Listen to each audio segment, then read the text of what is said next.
दोस्तों, जो पूरी की पूरी सरकार ही एक अकेला सब पर भारी वाले कॉन्सेप्ट पर चलती हो, जब उनको विपक्ष की जरूरत आन पड़े तो समझ लीजिए हालात राजनीतिक तौर पर देश में बड़ी तेजी से बदल चुके हैं और लगातार बदल रहे हैं।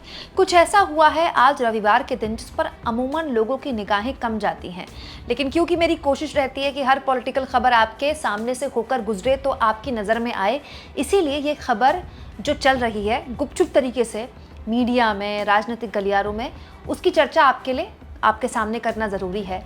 सबसे पहले इस तस्वीर को देखिए दोस्तों। आज प्रधानमंत्री नरेंद्र मोदी अचानक राष्ट्रपति द्रौपदी मुर्मू से मिलने चले गए।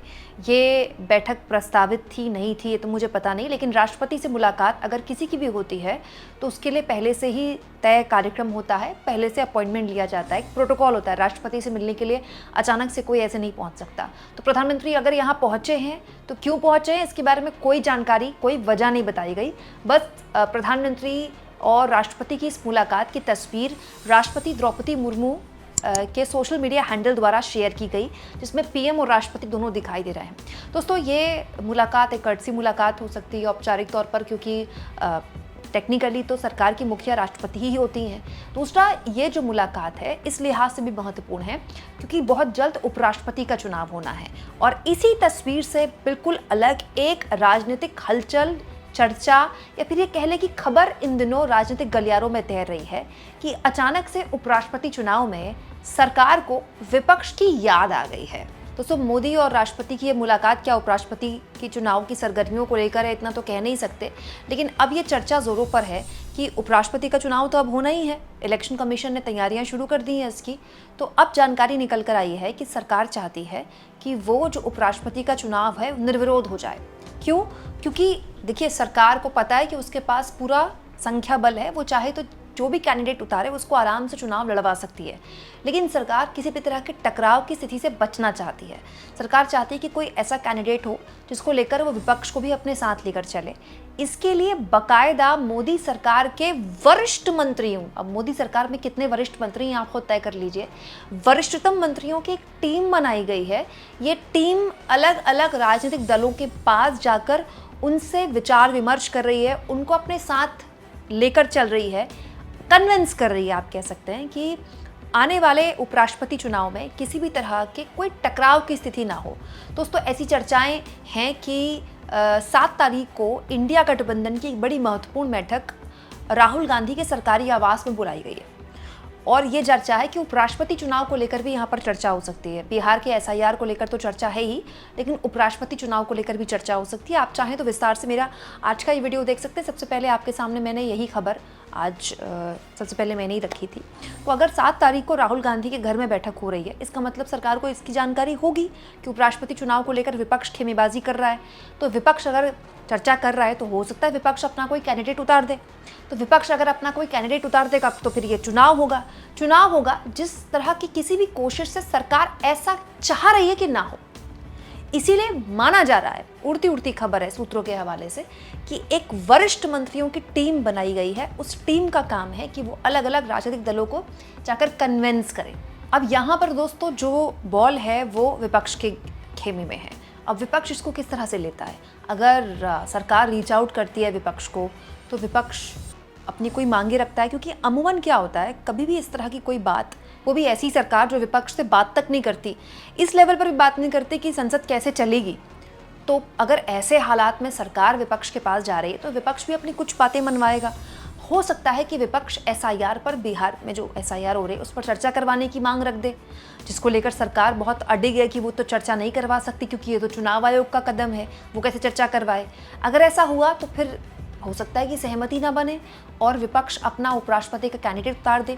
देखिए दोस्तों, उपराष्ट्रपति का कैंडिडेट अगर विपक्ष ने उतार दिया तो ये चुनाव दिलचस्प हो जाएगा, लेकिन ये भी बात सच है कि सरकार के पास संख्या बल है, वो बड़ी आसानी से अपना कैंडिडेट जितवा लेगी। लेकिन कैंडिडेट जीत जाएगा कहने से नहीं होता ना। ये भी सच है कि ये जो सरकार है ये पूर्ण बहुमत की सरकार नहीं है, कोई 300 प्लस 400 प्लस की सरकार तो है नहीं। ये सरकार गठबंधन की सरकार है, गठबंधन की अपनी मजबूरियां होती हैं और ऐसे ही जो चुनाव होते हैं ना, जो उपराष्ट्रपति का चुनाव है या संसद के अंदर विपक्ष के खिलाफ सरकार को एकता दिखानी है अपने घटक दलों के साथ, तो उसको अपने घटक दलों से बात करनी पड़ती है। जब आप अपने घटक दलों से बात करते हैं, अपने सहयोगियों से बात करते हैं, तो फिर उनकी डिमांड्स भी आ जाती हैं सामने कि हम आपका यहाँ साथ दे रहे हैं, आप हमारा यहाँ साथ दीजिए। गठबंधन की पॉलिटिक्स ऐसे ही चलती है। हर राजनेता, हर पार्टी चाहती है कि उसको उसमें क्या मिलेगा, और ये केवल सरकार में नहीं, ये विपक्ष में भी होता है। यही पॉलिटिक्स का सियासत है हमारे देश में। तो जाहिर तौर पर सरकार चाहेगी कि अगर चुनाव होते हैं तो ऐसे किसी भी हालात से वो बचे, उसको हर तरह से मैनेज करना पड़ेगा ना। तो इस तरह के मैनेजमेंट से बचने का एक तरीका है कि आप विपक्ष को रीच आउट कीजिए। तो ऐसी जानकारी है कि सरकार विपक्ष को रीच आउट कर सकती है, बाकायदा इसके लिए टीम्स बनाई गई हैं। अब विपक्ष को अगर रीच आउट किया जाएगा दोस्तों, तो इस वक्त विपक्ष संसद के अंदर बड़ी ज़बरदस्त एकता में है। मैंने आपको संसद का सत्र शुरू होने से पहले ही बता दिया था कि इसको लेकर बाकायदा चर्चा है कि बिहार के एसआईआर पर बहुत ही मजबूती से विपक्ष संसद के अंदर अपनी मांग रख रहा है बहस की। अच्छा, कहने के लिए आम आदमी पार्टी विपक्ष से, इंडिया गठबंधन से अलग हो गई, लेकिन सच्चाई ये है कि आम आदमी पार्टी भी चुनाव में धांधली की बात होती है तो विपक्ष के साथ खड़ी हो जाती है। तो ये एक ऐसा मुद्दा है चुनाव में धांधली का, जिसको लेकर विपक्ष में एक राय है, चाहे वो तृणमूल कांग्रेस के सांसद हो, चाहे समाजवादी पार्टी, चाहे वो कांग्रेस पार्टी, चाहे वो आरजेडी, सब इस मामले में एकजुट है। क्योंकि सबको अपने अपने राज्य में जाहिर तौर पर चुनाव देख रहे हैं और सब देख रहे हैं कि उनके चुनाव के साथ उनके राज्य में किस तरह के हालात बन रहे हैं। तो ऐसे हालात में विपक्ष के पास दो सूरतें हैं, या तो वो अपना उपराष्ट्रपति का कैंडिडेट उतारता है तो फिर किसको उतारे, क्योंकि फिर विपक्ष को भी मैनेजमेंट करना पड़ेगा, या फिर वो सरकार से अपनी बात मनवा ले और उपराष्ट्रपति के चुनाव में सरकार का साथ दे दे।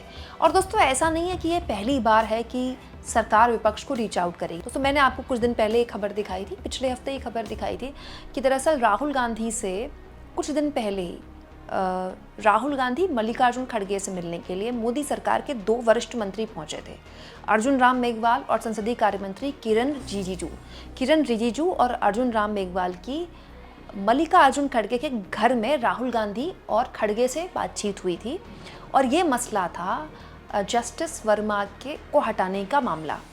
ये दरअसल जब जगदीप धनखड़ का इस्तीफा हुआ, उसी दौरान ये खबर आई कि दरअसल सरकार ये चाहती थी कि जिस तरह से राज्यसभा में पहले प्रस्ताव विपक्ष का मंजूर कर लिया उपराष्ट्रपति ने, ये बात सरकार को नागवार गुजरी, क्योंकि सरकार चाहती थी कि संसद में अगर ये प्रस्ताव आता है तो ये लोकसभा से आए, और लोकसभा में अगर आएगा तो उसको विपक्ष की ज़रूरत पड़ेगी इसमें, तो नहीं तो विपक्ष आनाकानी कर सकता है, विपक्ष विरोध कर सकता है। तो राहुल गांधी को इस पूरे मामले में ब्रीफ करने के लिए मोदी सरकार के 2 वरिष्ठ मंत्री अर्जुन राम मेघवाल, जो कि लॉ मिनिस्टर भी हैं, और संसदीय कार्य मंत्री किरण रिजिजू मल्लिकार्जुन खड़गे के घर गए, कांग्रेस के राष्ट्रीय अध्यक्ष। वहाँ पर राहुल गांधी मौजूद थे और वहाँ पर लॉ मिनिस्ट्री के इम्पोर्टेंट अफसर मौजूद थे।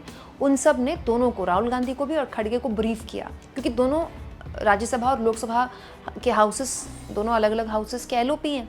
दोनों को ब्रीफ किया कि बेसिकली सरकार का इस पूरे मामले में प्लान क्या है और सरकार चाहती है कि विपक्ष उसका साथ दे। तो ये कोई पहली बार नहीं है, विपक्ष को रीच आउट किया जाता है।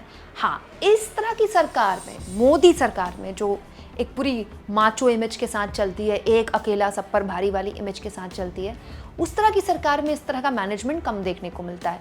अब आने वाला जो एक हफ्ता है दोस्तों, बड़ा दिलचस्प है, क्योंकि आने वाले एक हफ्ते में विपक्ष और सरकार के बीच की बड़ी कड़ी टकराव की स्थिति आप देखिएगा। सुनने में आ रहा है कि 5 तारीख को राहुल गांधी, यानी कि मंगलवार को राहुल गांधी कर्नाटक में एक बहुत बड़ी रैली कर सकते हैं, कोई कार्यक्रम कर सकते हैं जिसमें वो चुनाव में धांधली को लेकर बड़ा खुलासा कर सकते हैं। फिर 7 तारीख को इंडिया गठबंधन की एक बहुत महत्वपूर्ण बैठक है राहुल गांधी के घर।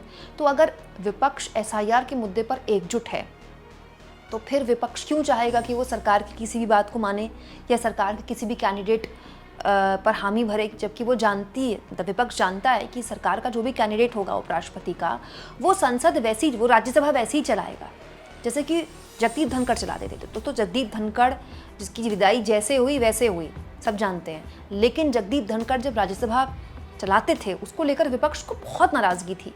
बाकायदा उनके खिलाफ अविश्वास प्रस्ताव विपक्ष ले आया था कि भाई ये तो सुनते ही नहीं है विपक्ष की। तो जाहिर तौर पर विपक्ष को ये शिकायत होगी कि भाई आपका कैंडिडेट आएगा तो फिर हमारे साथ इस तरह का बिहेवियर होगा। तो अब देखिए पर्दे के पीछे क्या कुछ चलता है। हाँ, लेकिन ये बात सही है कि इस वक्त ज़बरदस्त तरीके से सरकार हर लिहाज से दबाव में है। वो एसआईआर के मुद्दे को लेकर दबाव में है। ऑपरेशन सिंदूर में भी जो चर्चा हुई उसमें सरकार अब तक विपक्ष के सवालों के जवाब नहीं दे पाई है, चाहे वो कितने लंबे भाषण से मीडिया को कुछ कर सकती है, लेकिन जनता को वो सवालों के जवाब नहीं मिले हैं।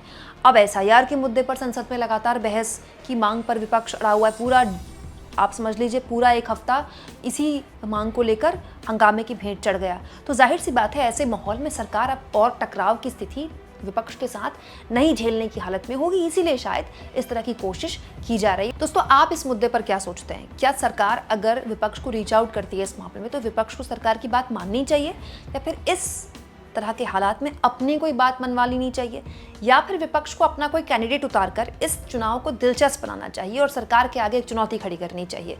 इसके जरिए विपक्ष एक काम तो कर ही सकता है, शक्ति प्रदर्शन कर अपनी एकता का एग्जाम्पल देख सकता है, जिसको लेकर बार बार गोदी मीडिया ऐसे ही बोलता है कि इंडिया गठबंधन टूट गया, इंडिया गठबंधन टूट गया। आपको क्या लगता है दोस्तों? कमेंट बॉक्स में ज़रूर लिखें, और जितना हो सके चैनल को शेयर करें, सब्सक्राइब करें, और थैंक्स और ज्वाइन, ये 2 ऑप्शन है दोस्तों। अगर आप चाहें तो दोनों में से किसी भी ऑप्शन का इस्तेमाल कर सकते हैं। इसके ज़रिए आप मेरी आज़ाद पत्रकारिता को बल दे सकते हैं।